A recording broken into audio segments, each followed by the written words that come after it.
करेगा हम करेगा हम करेगा।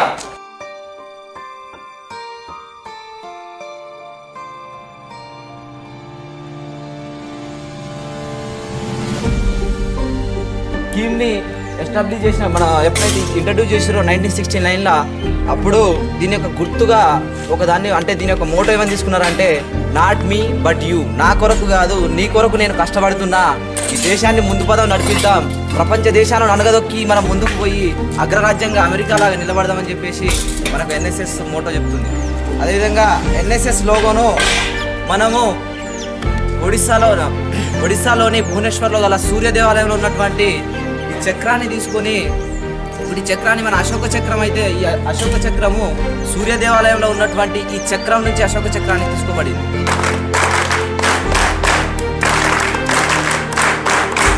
అభినందన్ కమాండర్ టెంకేలు పలువురు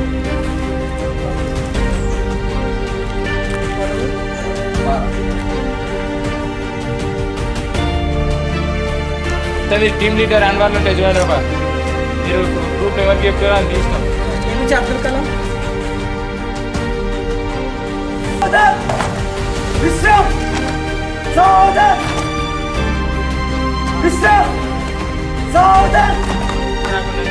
వాటర్ డిస్ట్రిబ్యూషన్స్ కూడా ఇద్దరు ఉంటారు.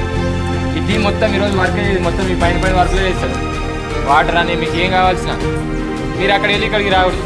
మనకి ఏమేమి అవసరమో ఛార్జర్లు అన్నీ ఒకటేసారి తీసుకొని ఒక్కసారి మనం బయటికి పోయినాక లాక్ చేస్తే మళ్ళీ 12:30 తర్వాతనే రూమ్ తీస్తారు.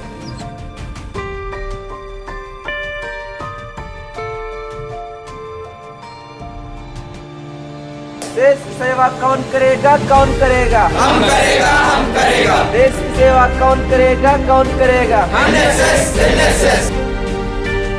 7 రోజులు పోచారం గ్రామంలో మనం ఏ విధంగా క్యాంపు చేయాలి, మన కాలేజీకి గుర్తింపు ఏ విధంగా రావాలి, దాంతోపాటు గ్రామ పంచాయతీ ఏ విధంగా గుర్తింపు రావాలనేది దాని యొక్క సూచనలు సలహాలు ఒక 2 minutes లో అన్న మనకు ఎక్స్ప్లెయిన్ చేస్తాం. Good morning sir. Good morning. Good morning sir. Good morning sir.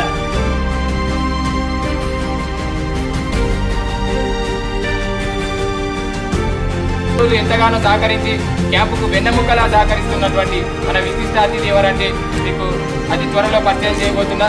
అంతకు ముందుగా ఈ గ్రామంలో మనం ఏ విధంగా పనిచేయాలనేది మనం అది ఒక పనిగా కాకుండా అది ఒక బాధ్యతగా ఉండాలి. ఇది ఎవరు మర్చిపోకూడదని మరొకసారి గుర్తు చేస్తున్నా. మనకు విశిష్ట అతిథి ఈరోజు వచ్చేసి ఈ గ్రామ పంచాయతీ యొక్క గ్రామ సర్పంచ్, గ్రామ పౌరుడు అన్న మాధవరెడ్డి గారు. ఆయన చేతుల మీదుగా ప్లాకాస్టింగ్ ఉంటుంది అతి త్వరలో. అంతకంటే ముందుగా న్యూస్ రీడింగ్, మనకు సమాజంలో ఏదైతే జరుగుతుందో అది తెలుసుకోవాల్సింది చాలా ఇంపార్టెంట్ అన్నట్టు. ఎందుకంటే మనం ఈ గ్రౌండ్ని దాటి బయటికి వెళ్ళలేకపోం కాబట్టి 7 రోజుల న్యూస్ పేపర్ రీడింగ్ ఉంటుంది. నేటి వార్తలు చదువుతున్నది A Shivanand, professor Jayashankar sir team. నేటి వార్తలోని ముఖ్యాంశాలు: మాజీ రక్షణ శాఖ మంత్రి గోవా సీఎం మనోహర్ పార్కర్ గారు నిన్న సాయంత్రం తుది శ్వాస విడవడం జరిగింది.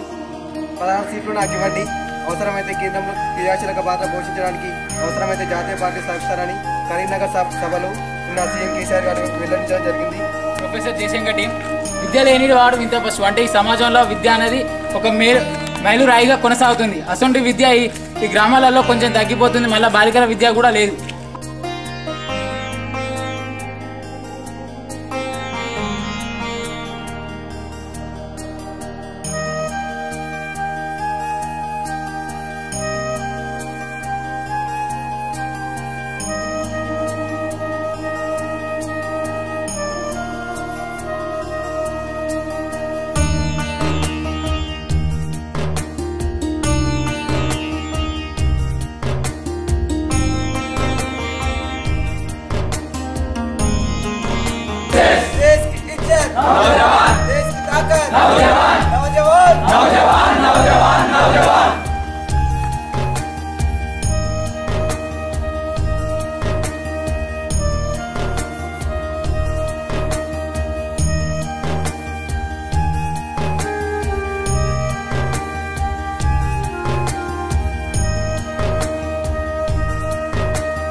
ఇట్లా ఉండాలని చెప్పి ఇట్లా ఉండొద్దని కాదు, ఇట్లా ఉండాలని చెప్పి నేర్చుకున్నట్టు చేయండి. ఒక విలేజ్కి వచ్చినాం, పద్ధతిగా డిసిప్లిన్తో ఉండాలి అందరూ. ఓకేనా boys? Okay continue this discipline until your camp is end. Okay. देश की सेवा कौन करेगा कौन करेगा Rakshitam Rakshitam Rakshitam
my name is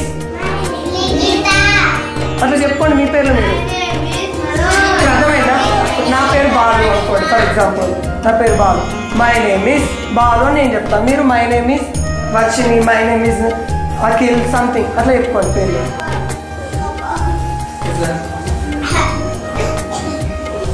చెప్పు అలాగే చూసి చెప్పరా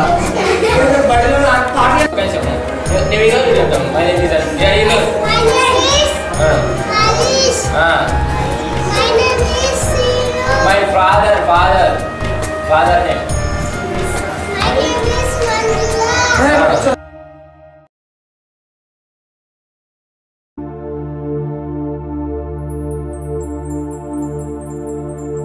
My name is Manjula. National voters day ఇవన్నీ ర్యాలీ చేస్తాం క్యాంపస్కి వచ్చి నేషనల్ ఓటర్స్ ఆర్ట్స్ కాలేజ్ దగ్గర ఆర్ట్స్ కాలేజ్ సర్టిఫికేట్ ఓకే అవి మీ ఇంకా డైరీ నేను చెప్పిన డేస్ అవన్నీ ఇవి ఎక్కువ చేస్తే మనము ఎక్కువ నేర్చుకున్నట్టు అవుతుంది ఎందుకంటే ఒకటే రోజు ఉంటుంది అది ఒక 3 hours 4 hours ప్రోగ్రామ్ ఉంటుంది కానీ ఒక్కొక్కసారి చేసినప్పుడు ఒక డిఫరెంట్ టాపిక్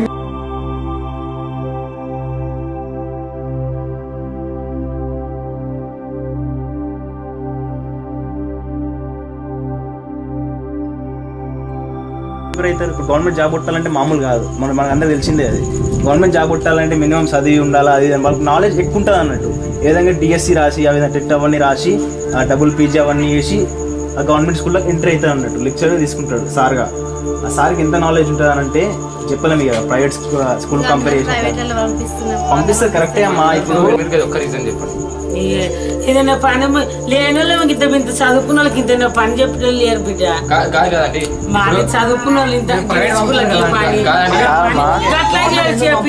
ఇగో కాదండి ఇప్పుడు మా కొడుకు నా కొడుకు పని అయింది నేను అమ్మకి పనికి పని చేసుకోవాలి లేని వాళ్ళు బతారు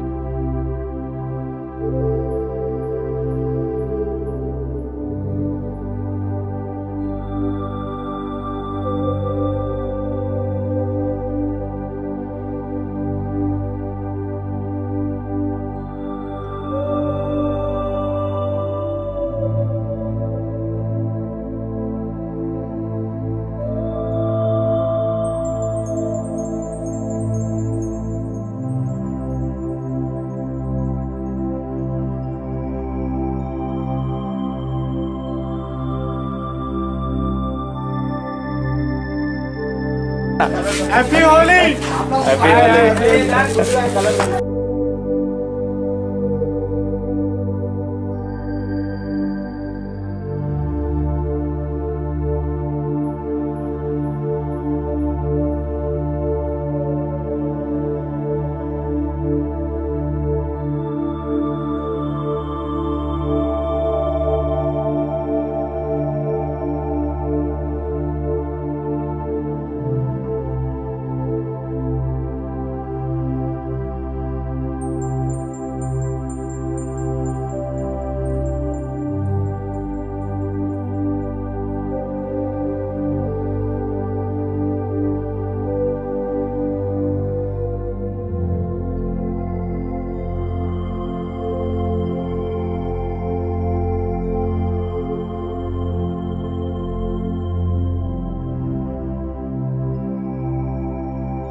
ఫుడ్ సమకూర్చుకొని వాటిని అంత క్రమశిక్షణతో ఫాలో అవుతుంది ఆ చీమ వెళ్తుంటే మిగతానే అదే రోల్ వెళ్తుంటే ఇక్కడ ఒక చిన్న చీమకి అంత ఉంటే మరి మనుషులుగా ఉన్నప్పుడు మనకి ఎంతో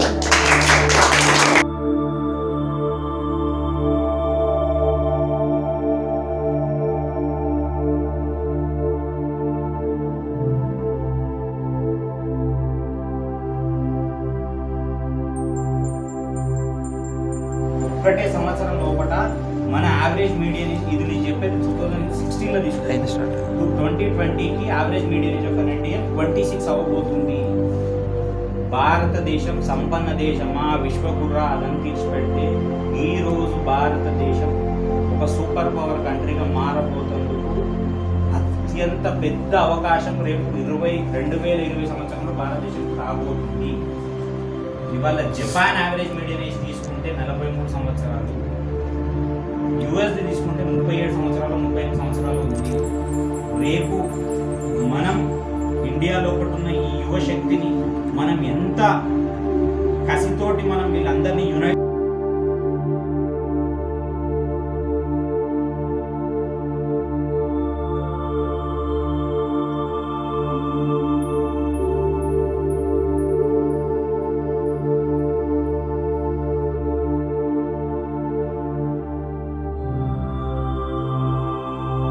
యువత ఎక్కువగా ఉన్న దేశం మన భారతదేశం. కానీ ఆర్థిక, రాజకీయ, సామాజిక రంగాల్లో యువత తక్కువగా పాల్పంచుకుంటున్న దేశం కూడా మనదే ముందుంది. యువత ఎక్కువగా ఉన్న దేశం కూడా మనదే ముందుంది. కానీ యువత పార్టిసిపేషన్ తక్కువగా ఉన్న దేశాల్లో కూడా మనదే ముందుంది. కాబట్టి ఈ మధ్యకాలంలో యువత మంచిగానే ముందుకు వస్తున్నారు, అన్ని కార్యక్రమాల్లోనే పాల్గొంటున్నారు, చాలా బాగుంది. కానీ అది సరిపోదు. ఇంకా చాలామంది యువత ముందుకు రావాల్సిన అవసరం ఎంతైనా ఉంది.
దాంతో 5వ రోజు సాయంత్రం కూడా మన పాఠశాలలో ఉన్నటువంటి చిన్న పెయింట్కు ఏ విధంగా అయితే రూపురేఖలు అందించాలో చిన్న చెత్తా చెదారాలను తిరిగి చేయడం జరిగింది. సేవా దృక్పథం నుండి గ్రామానికి చేయాలని సేవలే అలవాటుపడి వాళ్ళు చేస్తున్నారు. ఆ ఇన్స్పిరేషన్ ద్వారా కూడా రేపు మీ గ్రామ ప్రాంతాల్లో కావచ్చు, మీరు యువ కావచ్చు, సర్పంచ్ కూడా వెళ్ళవచ్చు, ఎమ్మెల్యే కూడా కావచ్చు, ఎంపీ కూడా కావచ్చు. ఇందులో ఎవరైనా ఏదైనా కావడానికి అవకాశం ఉంది.